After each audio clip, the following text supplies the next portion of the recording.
Hi friends, ಬನ್ನಿ ಮನೇಲಿ rice ಇದ್ದಾಗ ಈಸಿಯಾಗಿ ಸ್ವಲ್ಪ ಸ್ಪೆಷಲಾಗಿ ಮಕ್ಕಳು ಖುಷಿಯಿಂದ ತಿಂತಾರೆ ಇದನ್ನು ಮಾಡಿದ್ರೆ.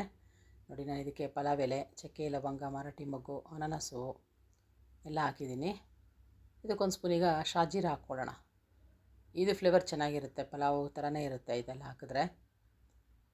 ನೋಡಿ, ಇದು ಎಣ್ಣೆಲಿ ಸ್ವಲ್ಪ ಚಟ್ಪಟ ಅನ್ನಲಿ. ನಾನು ಅನ್ನ ಮೊದಲೇ ಮಾಡಿ ಇಟ್ಕೊಂಡ್ಬಿಟ್ಟಿದ್ದೀನಿ. ಇದಕ್ಕೆ ಅನ್ನ ಉಡುಡಿಯಾಗಿ ಬಿಡಿಬಿಡಿಯಾಗಿದ್ದರೆ ತುಂಬ ಚೆನ್ನಾಗಿರುತ್ತೆ ಫ್ರೈ ಮಾಡೋದಕ್ಕೆ. ನೋಡಿ, ಇದಕ್ಕೊಂದು ಸ್ಪೂನು ಜಿಂಜರ್ ಗಾರ್ಲಿಕ್ ಪೇಸ್ಟ್ ಹಾಕ್ತಾಯಿದ್ದೀನಿ. ಶುಂಠಿ ಒಂದು ಸ್ಪೂನು, ಬೆಳ್ಳುಳ್ಳಿ ಪೇಸ್ಟ್ ಒಂದು ಸ್ಪೂನು, ಎರಡು ಚೆನ್ನಾಗಿ ಹಾಕಿ ಎಣ್ಣೆಲಿ ಮಿಕ್ಸ್ ಮಾಡೋಣ.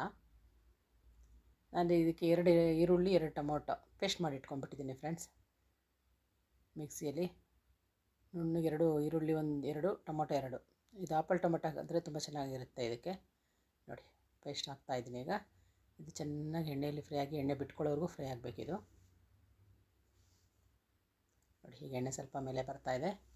ಇದಕ್ಕೆ ನಾನು 3 spoon red chilli powder, 1 spoon garam masala powder ಹಾಕ್ತಾಯಿದ್ದೀನಿ. ನೋಡಿ, ಸ್ವಲ್ಪ ಅರಿಶಿನ. ಇದಕ್ಕೆ ಎಲ್ಲ ಮಿಕ್ಸ್ ಆದಮೇಲೆ 1 ದೊಡ್ಡ ಸ್ಪೂನಷ್ಟು ಗಟ್ಟಿ ಮೊಸರು ಹಾಕ್ಬಿಡೋಣ ಫ್ರೆಂಡ್ಸ್. ಮೊಸರು ಹಾಕೋದ್ರಿಂದ ಟೇಸ್ಟು ಚೆನ್ನಾಗಿರುತ್ತೆ, ಪಲಾವ್ ಥರ ಫ್ಲೇವರ್ ಕೊಡುತ್ತೆ. ಜೊತೆಗೆ ತರಕಾರಿ ಎಲ್ಲ ಪುಡಿ ಆಗೋಲ್ಲ, ತುಂಬ ಚೆನ್ನಾಗಿರುತ್ತೆ ಮೊಸರು ಹಾಕೋದ್ರಿಂದ. 1 ದೊಡ್ಡ ಸ್ಪೂನಷ್ಟು ಗಟ್ಟಿ ಮೊಸರು ಹಾಕ್ತಾಯಿದ್ದೀನಿ. ರುಚಿಗೆ ತಕ್ಕಷ್ಟು ಉಪ್ಪು ನೋಡ್ಕೊಂಡು ಹಾಕ್ಕೊಳ್ಳಿ. ಉಪ್ಪು ನಿಮ್ಗೆ ಬೇಕು, ಎಷ್ಟು ಬೇಕೋ ಅಷ್ಟು.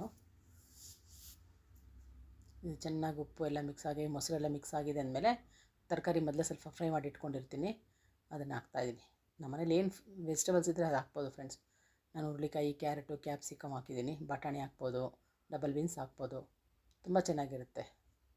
ನೋಡಿ, ಮೊದಲೇ ಅನ್ನ ರೆಡಿಯಾಗಿರೋ ಅನ್ನಕ್ಕೆ ಗೊಜ್ಜು ಹಾಕ್ಬಿಟ್ಟು ಮಿಕ್ಸ್ ಮಾಡಿಬಿಡೋಣ. ಮಿಕ್ಸ್ ಆಗಿರೋ ಅನ್ನಕ್ಕೆ ಉಪ್ಪು ನೋಡ್ಕೊಂಡು ಹಾಕ್ಕೊಂಡು, ಇದಕ್ಕಿದ್ರ ಗೋಡಂಬಿ, ಬಾದಾಮಿ 2 ಹಾಕ್ತಾಯಿದ್ದೀನಿ. ಟೇಸ್ಟ್ ನೋಡ್ಕೊಂಡು ಹಾಕ್ಕೊಳ್ಳಿ ಉಪ್ಪು ಎಲ್ಲ. ಈಗ ಓಕೆ ಫ್ರೆಂಡ್ಸ್, ರೆಡಿ ಆಯಿತು ನೋಡಿ ಮಸಾಲ ವೆಜ್ ರೈಸ್. ತುಂಬ ಚೆನ್ನಾಗಿರುತ್ತೆ, ನೀವು ಒಂದು ಸಲ ಟ್ರೈ ಮಾಡಿ ಫ್ರೆಂಡ್ಸ್.